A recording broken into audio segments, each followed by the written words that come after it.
Ici, j'ai mis des idées de ce qu'on peut parler, parce qu'il n'y a rien de préparé. C'est de l'impro. L'idée, c'est d'essayer d'être interactif. Je ne suis pas ingénieur du son, je préfère le préciser. J'ai découvert le son, enfin, ça fait partie de mes passions. J'ai glané énormément d'informations au fil des années sur Internet, auprès d'ingénieurs du son, dans différents domaines. J'ai fait des mixages de différents trucs, principalement de saga MP3, c'est pour ça que vous êtes là, je présume. Et c'est le domaine que je voudrais qu'on aborde ici, c'est-à-dire pas aller dans la prise de son d'une manière générale, de prise de son live, de prise de son pour faire des chansons ou des trucs comme ça. On pourra aborder pourquoi c'est différent. Mais là, ce qui nous intéresse, c'est spécifiquement la saga MP3, les difficultés qu'on peut rencontrer, les spécificités du sujet. Alors, il y a dans l'audience des gens particulièrement expérimentés. Je pointe personne, non, c'est pas drôle. Il y a des gens qui sont probablement on dira des grossis en matière de mixage, qui ont envie justement de creuser un petit peu les domaines. Il y a probablement des gens qui ont envie... Est-ce qu'il y a des gens qui n'ont jamais mixé? Ah ben ça, alors, est-ce que... Alors, ça positionne un petit peu les choses. On a 1 heure, on peut déborder un peu, c'est pas très grave, mais bon, on a 1 heure à peu près. Donc, ce que je vais essayer, c'est de couvrir les bases, en allant pas trop loin, parce que sinon on va aller trop longtemps. Et puis ensuite on va essayer de creuser, et puis on creusera jusqu'à ce qu'on en ait envie, mais on peut aller creuser. Ça fait 15 ans que je fais du son, et je suis loin d'avoir atteint le fond. Donc c'est en live, c'est sans papier, j'ai rien dans les mains, rien dans les poches, et j'ai juste ça qui sert de référence. Alors les idées que j'avais présentées, c'est des notions qui touchent à la prise du son d'une manière générale, donc voir un petit peu la chaîne du son, les préjugés, les erreurs typiques qu'on entend dans la plupart des premières ou deuxièmes, parfois troisième et parfois quatrième productions. Mais à un moment donné, ça se corrige, pas souvent. Non, je ne donnerai pas de nom. Les notions, le coup bas, les niveaux, la saturation. Non, mais ça fait partie des erreurs traditionnelles et c'est intéressant. Attention, tu parles de la saturation involontaire, pas volontaire, genre... On peut aborder la question de la saturation volontaire et de l'aborder comment la faire. C'est-à-dire qu'elle soit sente qu'il y a une saturation, mais qu'elle soit pour autant pas nécessairement désagréable à l'oreille. C'est-à-dire qu'elle soit à la limite du désagréable, mais sans être désagréable. Et ça, on peut aborder les différentes saturations, la saturation numérique pure, la saturation analogique, les saturations volontaires, et là, on peut rejoindre les notions de guitare, du monde de l'instrument depuis les années 50, où on a découvert qu'en donnant des coups de rasoir dans les amplis, on pouvait faire des sons assez intéressants. Donc, aborder les choses de la prise de son et du son d'une manière générale, je pense qu'on va commencer par là. Après, on a d'autres éléments qui me passaient par la tête. On a évidemment un sujet compliqué qui peut intéresser du monde, qu'on pourra peut-être aborder demain si c'est un peu complexe, c'est tout ce qui concerne la compression. Alors la compression, c'est un truc qui est très très utilisé en matière de musique à tous les niveaux. On l'utilise un peu moins en saga MP3 parce qu'on peut se permettre d'avoir une plus grande dynamique. Tout ça, c'est des choses à expliquer. Qu'est-ce que c'est la compression? Pourquoi on en fait? Pourquoi on n'en fait pas? Pourquoi on en fait beaucoup? À quel niveau on en fait? Il y a des compresseurs de partout et il y a de quoi y passer des siècles. On en parlait hier. La compression, c'est la bouteille à encre. On peut en parler vraiment et étudier et creuser et aller en avant. Donc c'est un sujet qui est très très gros, mais on peut au moins aborder les bases qui touchent. Une notion de montage-mixage, ça à mon avis, ça intéresse tout le monde, sur une méthodologie. Cet après-midi, il y a une conférence qui va être donnée par Kradikman et Aurine sur une méthode, ou peut-être qu'ils vont aborder différentes méthodes, mais sur une méthode de travail qui, à mon avis, est super intéressante parce qu'elle va être faite sur des exemples précis, donc je vous invite à aller la voir. Et puis, après, j'avais d'autres idées comme le mastering. Alors, mastering à notre niveau. Je ne parle pas de mastering tel qu'on le fait dans les studios et qui coûte une blinde, et qui nécessite des oreilles en or et un matériel qui coûte 40 000 € rien que pour équiper la pièce. Mais à notre niveau, on a des éléments qui sont des éléments du mastering. Donc on peut déterminer ceux qui sont au minimum à faire, à mon avis, pour produire quelque chose qui soit fini. Vous avez aussi d'autres idées qui sont les casse-têtes liés à la saga MP3. Donc on avait les soucis liés à la reverb, classique, les soucis de matériel, souvent on dit le problème c'est mon micro, les soucis de mixage, donc comment est-ce qu'on va devoir résoudre des problèmes quand on ne sait pas, ou quand on n'y arrive pas, ou quand c'est trop complexe. Et puis les soucis qu'on peut appeler divers. Donc moi ce que je vous propose, c'est qu'on commence par un petit peu le son d'une manière générale, la chaîne du son, donc les éléments qui composent la chaîne du son, et puis on va basculer sur la prise de son si ça vous convient. Donc, la chaîne du son. Vous savez ce que c'est le son? C'est une onde. Je ne suis pas scientifique non plus, hein. Moi c'est ma vision des choses. C'est une onde, et en fait c'est une succession d'ondes. Un son, c'est pas un son pur, à part dans les synthétiseurs, c'est une succession d'ondes qu'on va retrouver, nous, amateurs éclairés, sur notre logiciel de montage, et qui va nous servir, avec les yeux, déjà d'avoir une idée de ce qu'on est en train de mixer, de ce qu'on est en train de prendre. On travaille à la fois avec ses yeux et ses oreilles. Un ingénieur du son retaillé, lui, travaille à la console, sans rien, sans visuel, uniquement avec ses oreilles. Nous, on a une aide, on va s'en servir. Et c'est intéressant parce que comme on n'a pas la formation d'un ingénieur du son, ça nous permet de comprendre ce qui se passe quand on traite, quand on fait une opération sur le son. Donc, c'est une onde, et nous, on va la transcrire sous forme d'un fichier sur un disque dur. Et de là, pour passer de là à là, puis ensuite on va la renvoyer d'une manière générale sur des enceintes ou sur un casque. Ici on a la chaîne du son, donc on a la transcription entre la chaîne du son et puis on va parler du produit fini, et puis, ou en tout cas du produit enregistré, et puis sa restitution qui finalement est en gros le phénomène inverse. Alors il y a plusieurs éléments, et il y a toujours ces éléments dans la chaîne du son. Si on achète un micro USB, il y aura tout dedans. Et si on achète des éléments séparés, il va falloir acheter tous les éléments. Mais ils sont toujours là.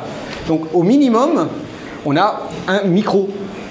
Parce que ce micro, qui va se mettre en première étape, on va le dessiner, on va faire un beau micro comme ça. Le micro, il sert à transcrire cette onde en un signal électrique. Voilà. On n'a pas besoin d'en savoir plus. La seule chose qu'on a besoin de savoir, c'est que c'est un signal électrique qui s'exprime en microvolts, en quelques dizaines de millivolts ou quelques dizaines ou centaines de millivolts. C'est vraiment très très faible. C'est pas exploitable. À ce moment-là, c'est pas exploitable.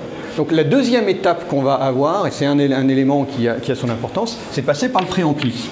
Bon, le préampli,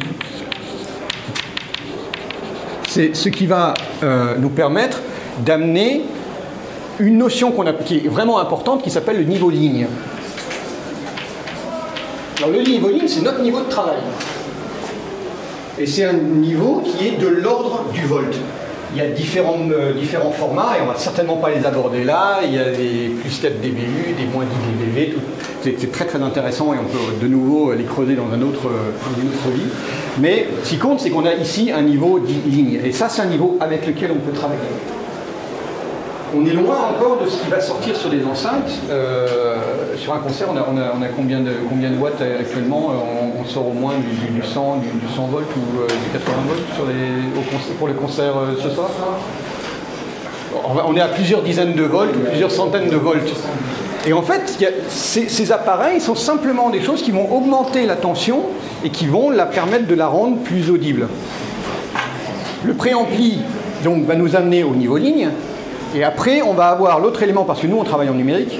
Avant de là, on envoyait ça sur un lecteur de bande, enfin sur un enregistreur de bande. Maintenant, on travaille en numérique. Donc, on va avoir un convertisseur. Qui a laissé son GSM allumé? Donc, le convertisseur, c'est ce qui va transcrire notre onde, qui est rigoureusement la même ensuite sous forme électrique, ce qu'on appelle analogique, puisque c'est véritablement une ligne de courant qui va avoir la même influence que celle qu'on a enregistrée, enfin que le son d'origine. Cette influence qu'on va avoir est encore analogique, c'est-à-dire que quand le son monte, il monte, etc. Et quand il monte d'un micropoil, ça monte d'un micropoil. On a la même amplitude et les mêmes éléments. Ça, on va le numériser, c'est-à-dire qu'on va faire un échantillonnage. On va dire, sur une période d'1 seconde, on va prendre combien d'échantillons, on va choisir. Alors, les échantillonnages, on va revenir dessus, mais en gros, on va prendre un certain nombre d'échantillons qui vont permettre de reconstituer la valeur. Ici, on était à 0,8, ici, on était à 0,9, ici, on était à 10, ici, on était à 12, et puis on redescend, etc. Et on va obtenir un fichier informatique avec des 1 et des 0, enfin, des valeurs qui ont été prises tous les microsecondes. Alors, la fréquence d'échantillonnage qu'on utilise en audio, de standard habituel, c'est le 44,1 kHz.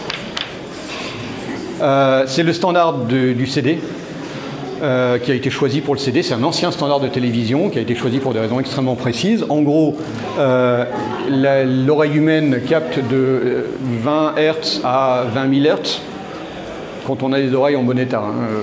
Tout le monde n'est pas à ce niveau-là. Physiquement, je ne vous expliquerai pas les règles, etc. Il faut au moins le double d'échantillonnage pour que de 2 échantillons, on puisse déterminer quelle est la fréquence qui est entre ces 2 échantillons. Donc, en prenant 44,1, on arrive jusqu'à 22,05. Donc, c'est suffisant pour couvrir le spectre de l'audition humaine. Le pourquoi exactement 44.1, c'est directement lié à des standards de télévision pour qu'il y ait une synchronisation entre l'image et le son. On n'explique pas dans le temps, mais il faut le double, c'est ça? Oui. C'est nécessaire. On a besoin d'un minimum le double pour qu'une fréquence. Parce qu'en fait, ici, là, j'ai une fréquence. Mais là, on a une belle courbe bien longue. C'est une basse. Okay. Si on a un aigu, il va être comme ça.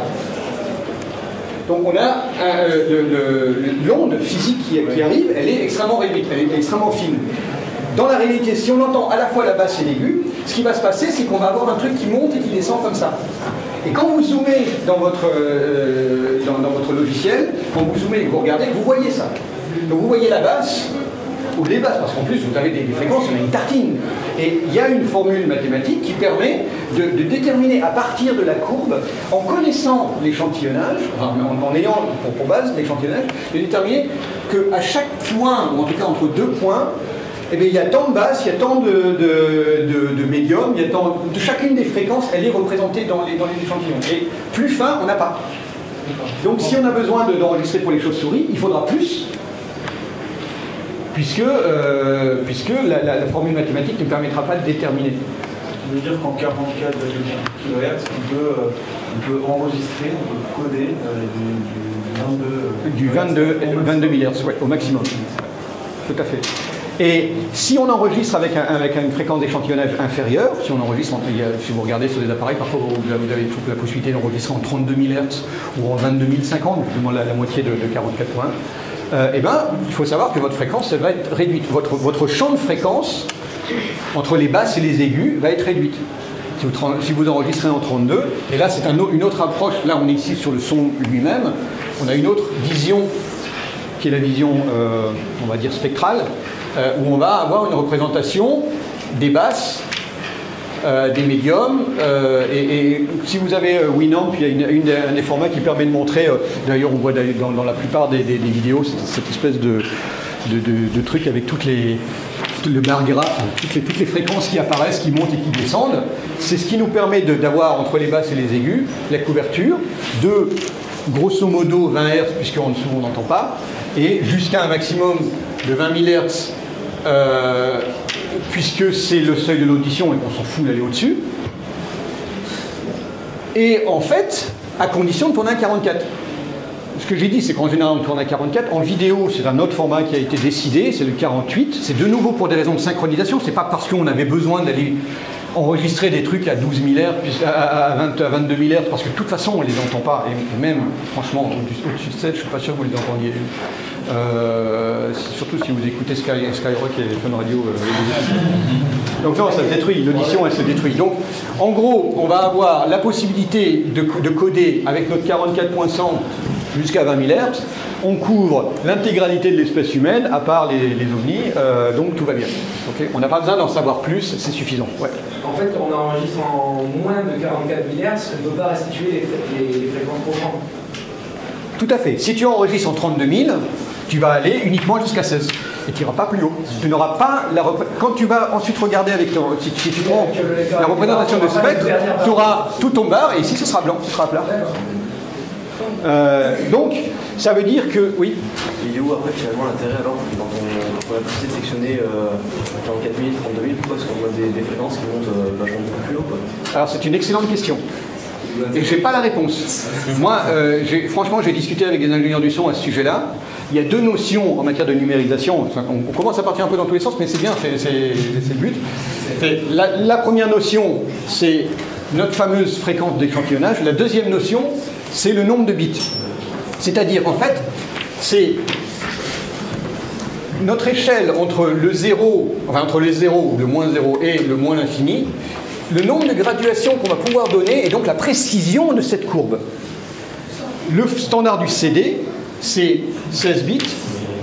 16 bits, ça nous donne 65 000 valeurs possibles. Grosso modo, 65 000 valeurs possibles entre le moins l'infini et le 0. Okay, et là-dedans, on va devoir s'inscrire. Ça nous donne une fréquence, enfin un échantillonnage que des gens extrêmement calés ont déterminé comme étant suffisante pour reproduire suffisamment, avec suffisamment de clarté l'impression qu'on est dans une salle d'opéra si on écoute un CD d'opéra, dans un concert rock si on écoute un CD de rock. Avec 16 bits, on a la possibilité d'entendre avec 44 100 et 16 bits, on a considéré que le CD c'était parfait et qu'on avait la restitution exacte du son originel, ou suffisamment proche du son originel pour pas qu'on fasse la différence. Et je veux bien le croire, je n'ai rien contre ça. Ça, c'est la fréquence de sortie. Je vais aborder la question du fait que moi je conseille, et beaucoup de gens me conseillent, je reviens à ta question ensuite, de travailler en 24 bits, c'est-à-dire qu'on va augmenter le nombre de pas de précision. Et pourquoi on va de préférence travailler en 24 bits? Parce que cette largeur, cette précision qu'on va avoir, va nous permettre de travailler, parce qu'on va devoir monter nos niveaux, baisser nos niveaux, faire rentrer des choses, faire des traitements, etc. Et que après, si on redescend en 16, on n'aura pas perdu le fait que parfois, notre fréquence, si notre son il est un petit peu faible, on perd tout ça. Si on le perd en 16 bits, on va sortir un truc qui sera peut-être à 13 ou à 12 ou à 11, et c'est peut-être dommage. Peut-être qu'on arrive sur les limites de l'audible, alors que si on est en 24, on perd ce qu'il y a au-dessus, on s'en fout. En fait, le 16 bits, c'est bien pour la restitution directe. C'est au final, c'est-à-dire c'est le produit fini. Mais pour la prise, pour travailler, c'est 24. Alors, l'autre question, donc sur le pourquoi aller au-delà de 44, c'est vrai qu'il y a des tables qui vont très très loin. Franchement, auprès des ingénieurs du son retaillés, et vraiment je parle de mecs qui touchent leur bille, ils n'ont pas de réponse. Certains aiment, certains préfèrent, certains sentent un feeling comme quoi c'est mieux. En test double aveugle fait par des mecs qui ont des oreilles en or, en réalité c'est pas flagrant. Par contre, ça peut avoir un intérêt quand on veut travailler sur du pitchage ou des choses comme ça, mais pointu. Vraiment pointu, ou si on va aller chercher des harmoniques qui vont très très loin, redescendre l'ensemble et récupérer ces harmoniques, ça peut avoir un intérêt. Mais ce n'est pas, dans notre cas de la saga MP3, quelque chose dont on va avoir besoin. Parce que de toute façon, il y a une chose dont on va tenir compte, c'est que, à part compresser en MP3 à 320 kbps, à un moment donné, on va se retrouver, si on regarde au spectro, c'est un MP3, dans la plupart des cas, il n'y a rien au-dessus de 16. Donc on s'en fout. Elle est si loin. C'est bien pour travailler, c'est bien pour quelqu'un qui se dit, à un moment donné, mon histoire, j'ai envie de la faire en CD, et de la présenter, donc c'est bien d'avoir toute la latitude à sa disposition, mais en réalité, le MP3, il n'a quasi rien au-dessus de 16. Il a quelques bouts d'harmonique qui traînent là, mais tout est restitué dans la partie précédente. Donc, à la rigueur, on enregistrerait vraiment 32, ça suffirait largement. On ne le fait pas, parce que ce n'est pas une habitude, et parce que ce n'est pas justifié, parce qu'effectivement, ça voudrait dire qu'on se ferme la possibilité un jour de prendre nos rushs et puis de les mixer un peu plus loin. Pour moi, la référence, ça reste 44 points parce que c'est manipulable, parce que c'est pas des trop gros fichiers en plus. Tu travailles en 192, tes fichiers, ils sont 4 fois plus gros. C'est plus de temps de chargement, c'est plus de temps de sauvegarde, c'est plus d'espace, c'est plus de temps de traitement, et ça ne se justifie pas, en tout cas pas pour nous. Par contre, si on a la possibilité de travailler en 24, là franchement, allez-y. Et je pourrais aborder la raison pour laquelle c'est vraiment fondamental, et on va l'aborder un petit peu quand on va parler de la saturation. C'est limpide ou pas? Limpide peut-être pas, mais c'est pas totalement opaque. D'accord. Ça, ces éléments, donc on est toujours à notre chaîne du son, on a été abordé des digressions, mais cette chaîne du son, donc un micro, un préampli, un convertisseur pour obtenir un fichier numérique qui est la représentation numérisée de notre son originel, c'est ce qu'on appelle la chaîne du son. Alors, traditionnellement, dans les grands studios, on va avoir un micro dans lequel on branche, qu'on branche dans un préampli, qu'on branche dans un convertisseur, et puis qu'on branche en sortie numérique dans l'ordinateur et qu'on récupère. Nous, on utilise des cartes son. Alors, la carte son, bien souvent, elle a au moins les deux. Parfois, elle n'a que le convertisseur. Il existe des cartes son qui n'ont pas de préampli, qui peuvent être intéressantes parce qu'elles ne sont pas très chères, mais il faut le savoir qu'elles n'ont pas de préampli. Parce que si on branche un micro dessus, ça ne va pas marcher. Parce que le convertisseur, si on ne lui donne pas un niveau ligne, on va lui donner un niveau qui va être entre 3 et 4 000 fois inférieur à ce qu'il attend, et ben c'est comme si il avait travaillé sur ça. Le bruit de fond va évoluer, on va rien en tirer. Absolument. Avoir une entrée ligne sur son ordinateur, ça signifie qu'on a directement le convertisseur. Exactement. Si tu n'as qu'une entrée ligne, il n'y a pas de préampli. Si tu as une entrée micro, tu as un préampli. Alors en fait, c'est comme ça que dans les appareils, on les distingue. C'est une entrée ligne. Voilà. Si c'est une entrée micro, ça rentre là. Si c'est une entrée instrument, une autre affaire, on rentre dans un préampli, mais avec. On ne va pas parler d'impédance. Et si jamais dans le doute, on met deux préamplis l'un sur l'autre, qu'est-ce qu'on pourrait avoir au bien, son micro? Tu vas saturer ton convertisseur. Parce que ton convertisseur, il attend une entrée ligne, c'est-à-dire qu'il va moduler entre une valeur minimum au-dessus du bruit de fond et une valeur maximale au-dessus de laquelle lui il dit mais moi je suis arrivé à la minute, après je fais 0. Je suis au maximum. Quand il est au maximum, il ne sait pas, il y a plus. Donc si tu mets deux préamplis l'un derrière l'autre, là tu satures. Sauf si tu mets deux préamplis réglés les deux à moitié, ou enfin de manière à ce que le premier.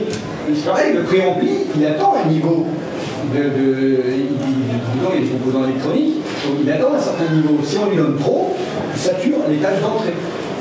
Et donc, il y a des étages de sortie, on va avoir de la merde. Et si tu rentres de la merde dans un deuxième étage qui lui-même est déjà trop haut, voilà. Mais dans certains cas, on va le faire. Quand par exemple on va rentrer et qu'on n'a pas trop le choix, qu'on va aller rentrer dans une table de mixage et qu'il n'y a pas d'entrée ligne disponible et qu'on va rentrer dans l'entrée micro, on va baisser le gain au maximum, et puis on va essayer de baisser aussi le niveau de sortie du préamp et essayer d'équilibrer les deux. Puis après, les oreilles jugent, ça sature, on va l'entendre. Vous n'avez pas de secret. Donc, ça c'est l'ensemble. Aujourd'hui, il existe des micro USB. Il y a tout le temps. C'est-à-dire que la sortie, c'est une prise USB, ou parfois même il y a le disque avec. On est l'appareil comme les petits zooms, là, Zoom H2 ou Zoom H4, qui connaissent des petits appareils qui sont super. Dedans, il y a des micros, il y a des préamplis, il y a le convertisseur, il y a la carte mémoire, et puis il faut brancher sur l'ordinateur pour récupérer les fichiers. Excuse-moi de t'en dire. J'utilise par exemple un dictaphone en ce moment pour une pièce institutionnelle qui est numérique, il y a un préampli dedans. Oui, obligatoirement.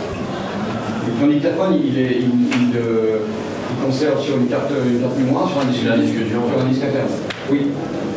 Parce que fatalement, si tu parles dans ton dictaphone, tu vas parler dans un micro, et donc tu vas sortir au niveau micrométrique, et il va falloir l'amener au niveau ligne. Parce que ce que tu as stocké sur ton dictaphone, c'est du ligne. Enfin, c'est du ligne converti en numérique. Donc oui, il y a un préampli dedans. Et le fait qu'il enregistre seulement 128 et pas au-dessus, c'est pas dommageable? Tu parles du KDPS? Oui. Ça, c'est une autre notion. Pas nécessairement très complexe, mais elle est importante parce qu'on parle de MP3. On va faire, allez, première parenthèse, on va parler justement de ça. Ici, on est dans le son pur, on n'a pas compressé, on n'a pas été bricolé sur notre truc pour aller faire un fichier petit qui est téléchargeable de manière confortable sur Internet.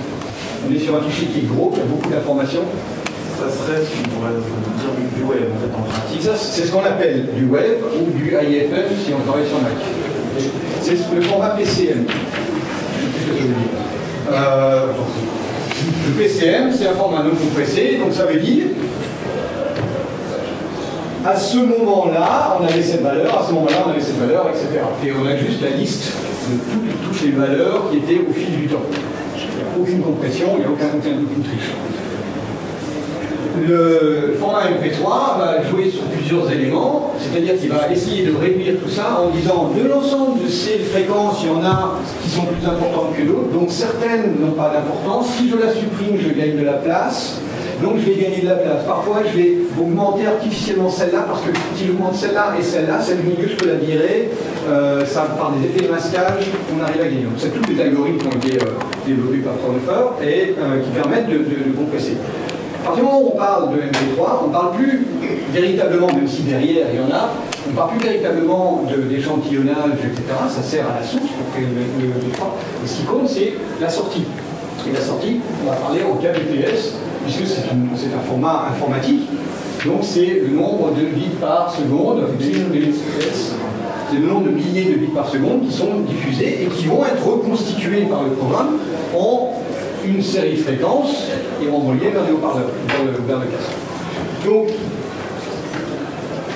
au début du MP3, on a considéré que 128 kbps c'était génial, ça restitue un CD de manière absolument inaudible, on n'entendait pas la différence, c'était fabuleux. Donc ça a été un espèce de standard qui a été considéré comme tel. Je parle de stéréo. Et un autre élément dont on n'a pas pris compte, là on est sur un micro, le micro il rentre, on sort un fichier unique en mono. Nos fichiers de sortie, c'est du stéréo, c'est-à-dire qu'on a une voix à droite, une voix à gauche, avec des choses qui sont au milieu, des choses qui sont à droite, des choses qui sont à gauche, des choses qui sont un petit peu d'un côté de l'autre. Donc on a deux fois ce signal.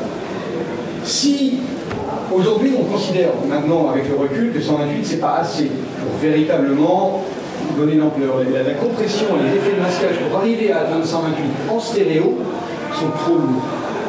On y perd véritablement, et quand on entend en double aveugle, là on entend une différence. Ceci dit, on a fait un test sur le Nitophonix et tout le monde n'a pas entendu la différence. Comme quoi, il y a aussi des gens qui ont les oreilles qui sont vraiment détruites par les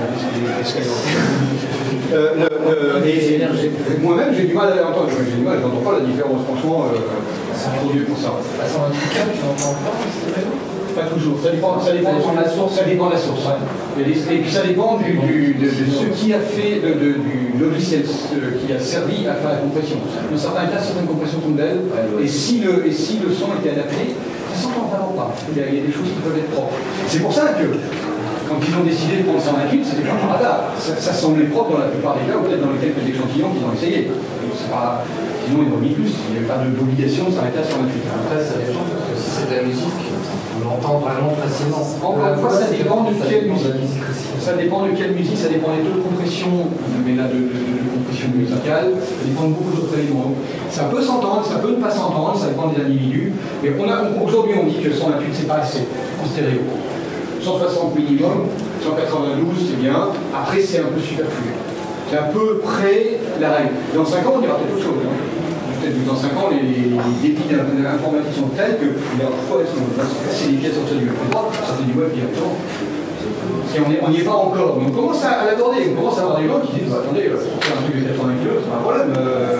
Pourquoi réduire à 4000 K mon enregistrement, je sors directement du web et je perds rien. Pourquoi pas? Et ça viendra avec les vitesses de l'Internet. Dans ton cas, comme j'ai dit, 160 minimum aujourd'hui, 192. On est bien dans la zone de confort. 256, ça devient superflu. 320, franchement, si c'est pour arriver à 320, autant enregistrer dans un autre format, ça s'appelle le FLAC, qui est non destructeur et qui est compressé, qui a exactement le même débit de sortie. Donc, rien, mais c'est encore mieux. Mais ça, c'est une autre. Vous avez de compression? Oui, en fait, le FLAC, c'est le même principe qu'un fichier zip, mais adapté à la musique. C'est-à-dire que quand on va le décompresser, on obtient exactement la même chose qu'à l'origine. Alors que là, on a fait un vrai masquage, on a vraiment supprimé les fréquences qui ont été perdues. Donc, au moment de la décompression, on va essayer de reconstituer, on dira avec cela et cela, on a à peu près ça au milieu qui avait disparu, mais on est à peu près, on n'a pas la restitution exacte. Le FLAC, c'est du zip, mais adapté à la musique, donc il est plus efficace qu'un zip ou qu'un RAR. Est-ce que moi, juste très bien pour les différents formats, on a l'évolution, on a MP3, FLAC, et c'est d'autres de. Enfin, tous les questions. Je vais mettre en format. Ah, l'autre. Les formats. Numérique. Je me rappelle parce que je vais l'oublier. Donc, 192. Donc, je reviens à ta question. Si ton dictaphone il enregistre en mono, Ouais, ce qui est pas non, puisque c'est un. Ça dépend des micros. S'il enregistre en mono et qu'il sort du 128, finalement, tu es à 256 si tu étais en stéréo. Enfin, c'est le débit, le travail de compression, il est sur un débit. Si c'est du mono qui sort, c'est l'équivalent d'un 256 stéréo, c'est suffisant. Sauf si le convertisseur est pourri, sauf si le micro est pourri, il y a d'autres éléments qui vont te donner un son qui sera plus ou moins propre. On n'est pas là uniquement la compression en MP3. Mais si toute la chaîne du son est propre et que seule la conversion MP3 est mise en cause, a priori, en 128, c'est suffisant si c'est du mono. Si c'est du stéréo, c'est un peu limite. Et attention, de nouveau, ça dépend de ce qu'on veut en faire. Pour moi, enregistrer une voix pour la saga MP3 et la sauvegarder en 128, c'est une aberration, parce que, pour plein de raisons, parce qu'on va refaire une compression MP3 et que chaque compression successive, là, ça détruit vraiment le son. On a essayé de nouveau, on l'a essayé sur Netophonics, on a posté des extraits et des compressions successives, vraiment ça fait pourrir le truc. Et donc, si c'est pour enregistrer et l'utiliser après de nouveau compressé, c'est pas une bonne idée.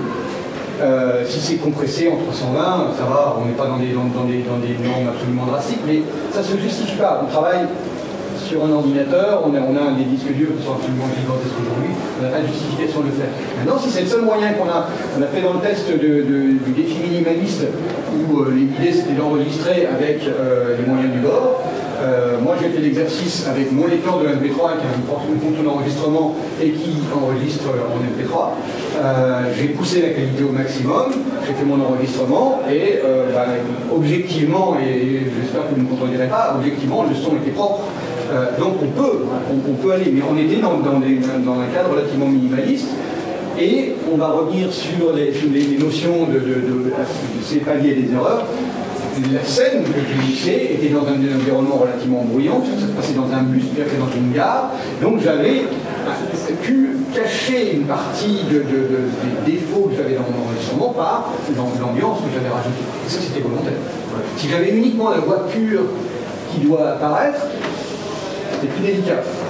L'autre élément dont il faut tenir compte, c'est que l'oreille s'habitue. C'est pour ça que quand on fait du mixage, il faut faire des pauses, des vraies pauses, pas s'arrêter 5 minutes, il faut vraiment faire des pauses pour reposer ses oreilles et redécouvrir son mix, redécouvrir son enregistrement. Donc, si on enregistre un truc, par exemple avec de la reverb, c'est une reverb énorme, on va l'entendre sur les enregistrements, ça va être catastrophique, pendant 3 minutes, et après, c'est bon, l'oreille va masquer automatiquement cette reverb, il va plus se rendre compte qu'elle est là. En tout cas, le cerveau va plus se rendre compte de ça. Donc, encore une fois, et là on va revenir sur les moyens qu'on a à sa disposition, et je pense surtout à des étudiants ou à des jeunes lycéens qui n'ont pas toujours les moyens. Est-ce qu'on peut travailler avec des choses qui ne sont pas des équipements de studio absolument phénoménaux? Oui, on peut, parce qu'on fait de la saga MP3 et qu'on n'a pas 50 pistes à empiler les unes au-dessus des autres. On va avoir une ou deux pistes voix peut-être qui vont se chevaucher un moment, on va avoir une piste de bruitage, enfin on va avoir des bruitages donc peut-être à l'instant donné, qu'est-ce qu'on va entendre dans notre histoire, c'est peut-être une voix et l'autre qui coupe l'autre, peut-être un bruitage à ce moment-là et un bruit de fond et peut-être une musique. On va avoir 5 pistes au mieux. Si on met tout en empilé, on n'entend plus rien. Ou alors on est en train de bruiter un combat et on veut cette cacophonie, donc on n'a pas besoin d'avoir des détails de dire ah oui là c'était une épée plus 2 en phase. Donc là, en ce moment, le travail que je fais, j'enregistre des pistes MP3, puis après, je vais mettre des mots, je vais faire un montage. Donc là, j'ai perdu de la qualité. D'une part, parce que j'enregistre en 128, et d'autre part, parce que je vais recompresser en MP3. Tu risques d'avoir quelque chose qui va te baisser en qualité. Oui. Donc le mieux, ce serait que j'arrive à trouver un autre matos qui me permettrait d'enregistrer mes voix en wave, de faire le montage, et après exporter en 192. Ça, on va l'aborder. Et ça, on va l'aborder sur la partie initiale. Alors que peut-être le micro était en lui-même d'une qualité supérieure à des micros d'entrée de gamme. Exactement, ça, tout à fait. De nouveau, on parle de chaîne du son, et le son, il sera de la qualité de l'élément le plus faible. Ouais. Donc, si c'est le micro qui est pourri, il y a un mauvais son. Si c'est le préampli qui est pourri, il y en a un. L'autre bouteille à rentrer par les compresseurs, c'est les préamplis. Et le match entre les préamplis et son moine qui sourit. Donc, le préampli, c'est l'autre bouteille à rentrer. Il faut un bon préampli qui restitue les bonnes fréquences tout comme il faut, etc. Parce qu'il fait un boulot monstrueux. Il faut quand même réaliser que quand on part pour sonoriser un concert et qu'on a une entrée ligne, on va envoyer ça sur les enceintes du concert, à part dans des cas extrêmes où on doit sonoriser Pink Floyd. Il n'y a pas une augmentation énorme entre notre niveau ligne et notre niveau de sortie. Un niveau de sortie à 100 volts, c'est déjà balèze. Et si on avait 1 volt en entrée, 100 volts en sortie, c'est toute une multiplication par 100 de l'amplitude. Là, c'est des milliers qu'on augmente. Le préampli, il y a un boulot monstrueux pour arriver à restituer parfaitement notre courbe, le tout multiplié par 4000. Donc, le préampli fait partie des éléments les plus délicats. Le convertisseur, il doit avoir une horloge super bien calée, parce que si l'horloge est parfaitement calée à 44100 et que le convertisseur est capable de bien déterminer nos 16 ou 24 bits exactement avec une précision suffisante, on va avoir un bon résultat et quelque chose qui est approchant. Si lui-même, il a une horloge un petit peu fluctuante, et que, fluctuante, s'il attend un petit peu avant de décoller ta pompe, il considère qu'elle dure 44 millions de secondes, et c'est pas le cas. Donc, toutes ces interprétations sont fausses pendant ce temps-là. Et pareil, si son échelle de valeur n'est pas suffisamment bien étalonnée, on va avoir plus les mauvais. Donc, véritablement, l'ensemble de la chaîne du son est important, et c'est pour ça que quand on teste un équipement où tout est induit, il faut aller regarder le résultat en sortie, mais on ne pourra pas dire oui, c'est à cause des micros, c'est à cause de ci ou ça, parce que c'est bien. S'il fonctionne, si les gens sont contents, si on en est content soi-même, c'est parfait. Si on n'en est pas content, c'est tout l'appareil qui est mauvais. Alors, parfois, il y aura des entrées, on pourra récupérer tel ou tel élément, et ça fait partie de l'esprit de MacGyver, de l'histoire de MacGyver qui est en place, qui va nous permettre de voir qu'on peut enregistrer des choses décentes avec du matériel de récup. Mais normalement, on reste toujours sur ce truc, un micro de bonne qualité, un préampli de bonne qualité, un convertisseur de bonne qualité, on obtient un fichier de bonne qualité. Mais il n'y a pas de règle, on ne peut pas dire ça marche, et puis après ça dépend de ce qu'on va faire avec. De nouveau, on est dans le cadre de la série MP3, je n'ai absolument pas parlé d'enregistrer des guitares électriques sur un ampli, je n'ai pas du tout parlé d'enregistrer une flûte à bec, ou d'enregistrer Pavarotti en train de chanter. Pas du tout dans ces gammes-là, on est en train d'enregistrer des voix parlées, de gens qui font du théâtre, éventuellement d'enregistrer des bruitages, c'est déjà délicat, ça nécessite déjà un équipement d'un niveau un peu supérieur. Et pour enregistrer de la voix, c'est amplement suffisant de travailler sur des éléments de base. Et comme j'ai pu le constater, avec un bête lecteur MP3, je ne parle pas du machin à 100 €, mais un truc qui a acheté 20 €, une grande surface pas chère, m'a permis d'obtenir, parce que j'ai utilisé le maximum de ce que je pouvais en faire, en connaissant un petit peu le fonctionnement des éléments qui étaient dedans, essayer d'en tirer le maximum. Et c'était suffisant. Vous voyez, j'ai dû jouer sur d'autres astuces que uniquement l'enregistrement brut. Je me souviens qu'Aslag avait fait un essai dans ce temps jadis où il avait lui-même enregistré sur un lecteur MP3 et c'était pourri. C'est pas pourri parce que son lecteur MP3 était pourri, tout simplement parce qu'il ne savait pas s'en servir et l'utiliser dans les meilleures conditions possibles. Donc voilà, il n'a pas obtenu ça s'appelle les non-pitié. Voilà, donc ça c'est notre élément de la ligne du truc, et on n'a quand même pas beaucoup avancé parce qu'on est sur le fond. On a été un petit peu partout. Donc qu'est-ce que j'ai d'autre? J'ai la notion du coupe-bas. Alors là, le coupe-bas, on va quand même l'aborder parce que c'est un truc que tout le monde oublie. Enfin, tout le monde. Moi, je ne dis pas. Parfois. Le coupe-bas, c'est un élément qui a son importance. Parce que quand on enregistre, la salle n'est jamais complètement silencieuse. Les vitres, elles vont être des doubles et des triples vitrages, il y a quand même des voitures dehors. il y a quand même du vent qui fait vibrer ces carreaux, il y a de la climatisation, il y a de l'eau qui passe dans les radiateurs, et ça fait du bruit, vous allez voir, ça fait du bruit.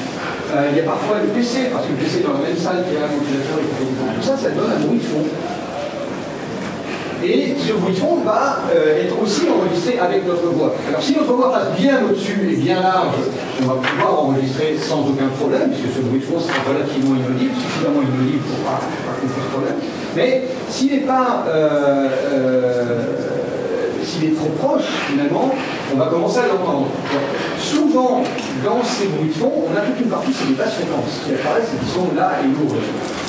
Et qui vont nous gêner. Le truc, c'est que la voix, à part Barry White, par exemple, qui a une voix super grave, qui peut-être lui descend en dessous de 100 Hz, il n'y a pratiquement aucune voix qui a quelque chose en dessous de 100 Hz. Il y a des choses, on pourrait aller en chercher, mais ce n'est pas très important. On n'a aucune importance. Donc, ce qu'on fait, c'est que ces grandes basses-là, qui ont une énergie très très forte, ça c'est un autre élément, et on ne va pas l'aborder, c'est que les basses ont une énergie très puissante par rapport aux aigus qui vont se disperser très vite et se perdre très vite. À un moment donné, ça va nous donner un déséquilibre. Et donc, la première chose qu'on va faire, c'est d'aller dire tout ce qui est en dessous, alors l'oreille descend à 20, mais tout ce qui est en dessous de 100, on le coupe. Et on le coupe volontairement parce que non seulement on va couper s'il n'y a pas dans notre voix, ou à peine, mais on va aussi couper une grosse partie de notre bruit de fond, de notre eau dans les radiateurs, de notre climatisation, de nos vitrages qui vibrent, et qui vont nous permettre d'éclaircir un petit peu notre voix sans rien toucher, parce que dans la partie où nous, on aura enregistré, où notre voix aura été portée, elle aura été intacte. Et moins on aura mis de cochonneries dans notre, de parties inintéressantes dans notre signal que l'on va conserver, que celui qu'on va utiliser pour le vitrage, et on va se porter. Donc poser un coup de bas, c'est un minimum absolu. Absolu. Donc, c'est la première chose. Moi, quand je fais des enregistrements, je vais enregistrer une voix, et puis je vais sauvegarder ce que j'ai enregistré en brut. Donc, avant même de faire le moindre réglage, je sauvegarde en brut ce que j'ai, je clique un brut, et puis si j'ai besoin de rééqualiser, rechanger les niveaux, toucher à quoi que ce soit, je le fais après sur une autre version. Donc ça, je peux toujours revenir en arrière, parce que je vous garantis que ça fait 15 ans que je fais du son et que j'en apprends encore tous les jours et que si je reprends mes anciens voix, j'ai encore beaucoup de boulot à faire dessus. Donc, l'idée, c'est de sauvegarder le brut, mais bien souvent, je sauvegarde le brut après avoir au moins posé le coup bas. Comme ça, je ne vais pas oublier. La première chose que je fais, c'est que je pose le coup bas et après je sauvegarde. Parce que ça, de toute façon, il n'y a rien dedans. Il n'y a rien d'intéressant. Ça, on peut dire. Peut-être, encore une fois, peut-être que dans 5 ans, on va dire non, on a trouvé qu'il y avait des choses super intéressantes et que j'ai dit des conneries. Hein, on ne fasse pas avant, c'est pas grave. Mais pour l'instant, c'est vraiment la règle. Et l'autre chose intéressante, ça revient à notre notion électrique. Vous avez dû entendre parler souvent, je le cite sur le ici, c'est le DC gas. DC gas, c'est en fait le direct current, notre référence en fait, sur laquelle on va faire moduler notre électricité. Et ce référentiel, normalement, la carte son qui envoie un signal d'un courant électrique sur lequel on va moduler, et ben, elle doit le ramener à 0 pour pouvoir moduler entre au-dessus et en dessous de 0. Parfois, il y a un petit décalage, et ce décalage, simplement en posant le coup de son, disparaît. Pour des raisons mathématiques. Une fréquence 0, et que la fréquence 0 est moins, on a dit aussi. Okay. Donc, poser un coup de basse, c'est fondamental. Une première chose à faire. L'autre notion, si on aborde et si on termine, donc du coup on va terminer le cours sur la partie prise de son, on n'ira pas plus loin, j'en suis Marie. La saturation. Je pense que c'est un grand débat. Dernier mononadoline, il y en a deux. Il n'y avait pas de saturation et dans des parties. En fait, il n'y en avait pas parce que quelque chose n'avait pas de saturation dans son mais voilà, donc sur 10 ou 12 monos qui ont été publiés, il y a 3 créateurs qui avaient véritablement fait gaffe à la saturation. En tout cas, c'était minime, en tout cas c'était plus poussé, mais c'est dommage. Alors pourquoi c'est dommage? Parce que finalement, la saturation, c'est quand on arrive et qu'il n'y a rien au-dessus de 0. 0, c'est 0. Et si on cherche à aller au-dessus, il n'y a pas. Donc le convertisseur, il dit 0, 0, 0, 0, c'est une règle carré. Dans l'absolu, en carré, ça détruit l'ensemble. Ça détruit aussi les oreilles. Au mixage aussi. La saturation en sortie, c'est aussi dans le carré. Parce que on n'est plus dans l'analogie jusqu'à ce qu'on arrive sur les enceintes. Ou en tout cas sur le convertisseur final. on reste dans le numérique, le mixage va être numérique intégralement dans le montage. Si on sature au moment du mixage, on sature. Alors, il faut que je revienne à cette définition de la saturation numérique, c'est qu'on n'a pas de valeur au-dessus de 0, les valeurs s'échelonnent entre 0 et moins l'infini, donc 0 c'est une vraie barre absolue. Ce qui a perturbé beaucoup d'ingénieurs du son qui sont passés à un moment donné de l'analogique au numérique, parce que ce n'était pas la même échelle de valeur, que 0 dB ici, c'est pas 0 dB sur leur vue même.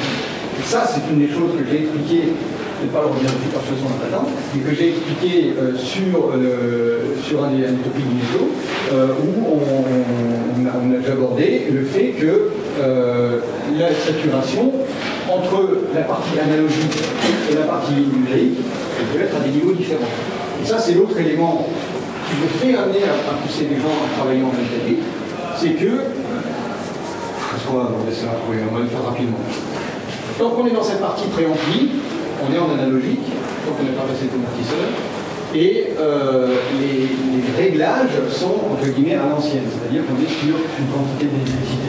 Une quantité d'électricité, on revient à une question qui était dans ce point-là, cette quantité d'électricité, oui, sur le double préampli. Quand on rentre dans le préampli, si cette quantité d'électricité est trop grande, c'est le préampli qui va saturer, mais il va saturer de manière analogique, c'est-à-dire que lui, il y a trop de courant, les composants se mettent à, je sais pas, griller, vibrer, dans le bras, ou la bête, il se passe quelque chose dans l'appareil, qui fait qu'il n'est pas capable de traiter cette quantité, cette valeur de courant qui lui arrive. Donc, ici, on va avoir une saturation analogique. C'est ce qu'on essaye de faire quand on fait saturer les guitares. Donc dans les amplis, on va pousser le préampli, on va pousser l'étage d'entrée de manière à ce que le préampli se mette à saturer. Et c'est ça qu'on veut. Selon ce qu'on va utiliser, dans un ampli guitare, on sait que ce soit joli, on s'est rendu compte que certaines saturations pouvaient avoir un intérêt musical. Et donc on a utilisé ça. Et pour nous, pour notre voix, mettre une saturation sur notre voix, à part si on veut véritablement simuler un walkie-talkie ou un vieux poste de radio qui lui-même sature, on n'a pas de raison de le faire. Mais le truc, c'est que comme il y a une différence de valeur entre notre notion qui est la nôtre en numérique et l'analogique, quand on enregistre et qu'on surveille nos courbes, c'est juste la règle, on ne va pas aller dans les détails de ça, quand on enregistre et qu'on surveille nos courbes, il est très conseillé de ne pas dépasser, en tout cas de moduler en dessous de moins 14. Entre 14 et 18. Selon l'appareil, entre moins 14 et moins 18 dB, sachant que s'il y a de temps en temps une petite pointe courte, genre courte, qui monte jusqu'à grosso modo moins 6 dB, ça va. Au-dessus, on commence à taper dans le rouge. En fait, ce qu'on tape dans le rouge, c'est pas numérique, parce que le numérique, c'est 0. Il n'y a pas de problème. Lui, le numérique, il va convertir, il n'y a aucun souci. Mais le problème, c'est que le préampli, qui est étalonné à l'ancienne sur notre valeur, lui, il est déjà en saturation. Donc on va avoir un son qui est déjà saturé avant même de numériser. Et on va numériser très proprement, le plus joliment possible, une belle saturation. C'est pour ça qu'on peut enregistrer des guitares saturées, puisqu'on va faire saturer la guitare, puis on va enregistrer à la sortie. Et ça, c'est ce qu'on voulait. On va avoir exactement cette saturation. Mais pour des raisons purement d'échelle de valeur, et je crois qu'on parle de dB, c'est peut-être une des choses qu'il faut savoir, quand on parle de dB, de décibels, ça ne veut rien dire. C'est comme si je disais 1 kilo. 1 kilo quoi? 1 kilomètre? 1 kilogramme? 1 kilojoule? 1 kilopascal? Je ne sais pas. Quand je parle de dB, c'est aussi une valeur. C'est un dB volt, ou c'est un dB U, ou c'est un dB full scale, ou c'est un dB A, ou c'est uniquement une échelle de valeur. Et pas autre chose. Donc, comme il y a une différente échelle de valeur et que les gens sont en général confondus par le fait que d'un côté on parle de décibels et que de l'autre côté de dB on parle de décibels, quand on arrive à 0 dB sur le préampli, tout va bien. Et là, tout va pas bien. Alors, on est encore très bas. En fait, quand on est à 0 dB sur le préampli, on est à moins 14 ou moins 18. Si on essaye dessus, on a que saturation. Ça, peu de gens le savent. Donc, j'ai abordé le sujet. C'est un topic, si vous le recherchez, c'est le topic où on dit comment saturer sans atteindre 0 dB. Voilà, c'est ça. Quand on va au-dessus de ce qui est capable d'encaisser le préampli. C'est difficile, c'est un choix difficile quand on travaille avec ce suite, Parce que moins 6 dB c'est 1 bit, moins 14 c'est 2,5. Ça veut dire que si j'enregistre avec un maximum de moins 14, je suis extrêmement prudent et que je t'enregistre en 16 bits, ben je travaille que sur 14 ou sur 13. Et c'est pas beaucoup. Enfin, c'est dommage, j'ai pas toute la latitude. Si je travaille sur 24, et qu'au final, même si je sors un CD, ce sera du 16, voilà, je tourne à 20, même si je tournais à moins 20 dB, je serais à 20 bits. On a encore 4 de rab avant de descendre à 16. J'ai aucun problème. Et c'est une des raisons pour laquelle travailler en 24 nous donne un confort de travail et nous permet de travailler dans une zone où mon préampli n'est pas du tout dans le rouge, il travaille tout à fait normalement, il ne souffle pas. Un préampli, quand on pousse un coup, il commence à souffler, à rajouter du souffle, tout simplement le préampli. Et donc, il me permet de travailler dans des zones. Il faut savoir que 6 dB, c'est de beaucoup de volume. Quand on parle de 0 à 6 dB, on a baissé par 2 volumes. Donc c'est important, c'est pas trivial. Mais c'est un choix que l'on doit faire si on a la possibilité de travailler en 24. Alors je reviens pour le créateur de saga MP3 qui va brancher son micro-casque dans son ordinateur et qui n'a pas autre chose et que sa carte son elle travaille en 16 bits, et ben il va devoir utiliser ses oreilles, essayer de vérifier s'il n'y a pas trop de saturation et trouver le compromis, comme on fait en photo, comme on fait en cinéma, comme on fait en son aussi, trouver le compromis entre essayer d'être le plus haut possible, mais sans avoir de saturation. Évidemment pas numérique, parce que là c'est vraiment la cata.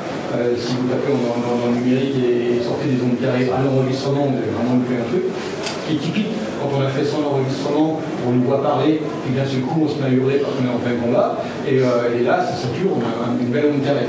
Et beaucoup d'amateurs, de jeunes créateurs vont dire wow, je ne l'ai pas vu, son onde carrée, ils vont l'utiliser dans leur combat, et on a des tas de pistes qui sont empilées avec des gens qui crient, et toutes les pistes sont saturées.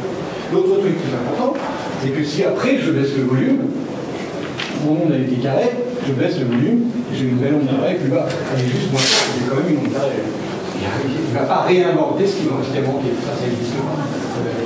Il y a des algorithmes qui vont aller jouer dans certains cas, qui vont essayer de retrouver quelques micro-harmonies, pas trop casser les enceintes, mais pas rêver, hein, toutes les fréquences hautes elles disparaissent. Donc, si votre ordinateur a la possibilité d'enregistrer en 24 bits, vraiment je vous conseille de l'essayer. Et à ce moment-là, vous pouvez moduler dans les règles d'or et ça va vous sembler super bas. Franchement, au début, il faut faire violence. Quand on voit qu'on module à moins 14 et que sur la courbe, on a tout ce qui est en haut, au moins la moitié. Quand on dit moins 6 dB, ceux qui travaillent avec Audacity, c'est une échelle de 0 à 1. Ça veut dire que vous êtes à 0,5 maximum. Votre courbe ne doit jamais, à la prise de son, dépasser 0,5. Donc vous perdez la moitié, vous dites. C'est beaucoup. Ça fait peur. Mais c'est ça qu'il faut. Si vous êtes en 24 bits, vous êtes en 24 bits, il va falloir essayer peut-être vous compter aller à 0,75 maximum. Mais pas plus, franchement. Vous allez sentir la différence. Ça donne beaucoup plus d'air. Malgré le fait qu'on enregistre en fort, ça donne beaucoup plus d'air à nos voix. Ça nous donne beaucoup plus de latitude pour ensuite faire un mixage qui soit. Donc c'est là qu'avoir un préampli réglable a tout son intérêt quand on utilise un logiciel comme Audacity. Oui. Alors, de nouveau, si on a la possibilité si on a l'occasion de séparer les éléments, de travailler avec le convertisseur dans lequel on va éventuellement rentrer en ligne, le préampli d'un ordinateur, à part pour mettre un microcasque, ou pas adapté, pour enregistrer autre chose, ça marche, c'est la daube. Enregistrer un micro statique, un micro statique, déjà ça marche pas parce qu'il faut du courant, un micro dynamique, genre micro de scène, une espèce de grosse sucette ou de gaz à la vanille. C'est pas assez. Le niveau de sortie du micro est beaucoup trop faible pour le préampli. On va avoir beaucoup trop proche du souffle pour que ce soit exploitable. Micro-casque, c'est pour, micro-Skype, etc. Parfois, on va avoir un résultat qui est mauvais parce que le micro lui-même va réduire, va donner une quantité de fréquence qui est trop faible. Si le micro donne suffisamment de fréquence, on pourra enregistrer correctement. Le problème de certaines webcams, qui dans le logiciel de la webcam va filtrer des fréquences et réduire volontairement la quantité de fréquence. Et là, désolé, effectivement, autant je peux dire, non, avec ça, il y a plus peu bosser. Certains micro-webcams ont une restitution qui est parfaite de l'ensemble des fréquences. Dans notre cas, ils sont tellement restreints qu'on a l'impression d'entendre des grands téléphones. Ce qui fonctionne si on veut mixer une scène ou des grands sur mon téléphone, et ce qui ne fonctionne pas si on veut mixer une histoire de passer. Donc, si on a des éléments séparés, on va faire ce qu'on appelle l'étalonnage, c'est-à-dire qu'en fonction de la valeur de sortie du micro, on va calculer la valeur d'entrée du projectile, la valeur de sortie du projectile, qu'elle soit parfaitement en cohésion avec l'entrée du convertisseur et qu'on ait une sortie qui soit bien dans la gamme. Donc franchement, essayez, si vous êtes toujours à la limite de saturation parce que vous avez cette impression qu'il faut utiliser le maximum de la courbe, et si vous voulez travailler uniquement en self-lift, essayez quand même de tirer un petit peu vers le bas.